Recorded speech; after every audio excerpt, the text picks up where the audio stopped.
அனைவருக்கும் வணக்கம். என் பெயர் நாகா ஐஸ்வர்யா. நான் 4ஆம் வகுப்பு படிக்கிறேன். நான் யார் என்று தெரிகிறதா? நான் தான் மரம். என்னை பற்றி பேச என்ன இருக்கிறது என்று நான் நினைத்திருந்தேன். ஆனால் என்னை பற்றி பேசாவிட்டால் இவ்வுலகில் எதுவும் இருக்காது என்பதால் என்னை பற்றி நானே பேசப் போகிறேன். சிறு விதையாய் இப்பெரும் பூமி பந்தை முட்டி முளைத்து வளர்ந்து நிற்கும் எனக்கும் உயிர் இருக்கிறது, உணர்வு இருக்கிறது.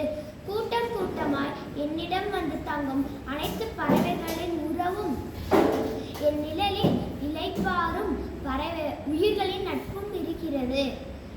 என்னை போல் ஓரறிவு முதல் 5 அறிவு வரை பெற்ற அனைத்து உயிர்களும் இப்பூமியில் பிறந்து மகிழ்ந்து வாழ்ந்து மறையும் எங்கள் வாழ்வினையை புரிந்து கொள்ள முடிகிறது. ஆனால் 6 அறிவு படைத்த மனிதா, உன்னைதான் புரிந்து கொள்ள முடியவில்லை. மனிதனின் முதல் நண்பன் மரம்தான். மரத்தின் முதல் எதிரி மனிதன்தான். மனிதன் ஆயுதங்களை அதிகமாக பயன்படுத்தியது என் மீதுதான். என் மீதுதான். உண்ணக்கனி, ஒருங்க நிழல், உடலுக்கு மருந்து, உணர்வுக்கு விருந்து, அடைக்க கதவு, அடங்க குடில், எழுத காகிதம், எரிக்க விறகு, மரம்தான் மரம்தான், எல்லாம் மரம்தான். மரம் இல்லை என்றால் மழைக்காக எங்கே போவது? மரம் இல்லை என்றால் காற்றை எப்படி சுத்தம் செய்வது? மரம்தான் மரம்தான், எல்லாம் மரம்தான். மரம்தான் மரம்தான், மனிதன் மரம்தான் என என்னை பற்றி பாடிய வைரமுத்துவின் பாடல் வரிகளை நான் உனக்கு நினைவுபடுத்துவது என் தற்பெருமைக்காக அல்ல, என்னை எச்சரிக்கை செய்வதற்காக.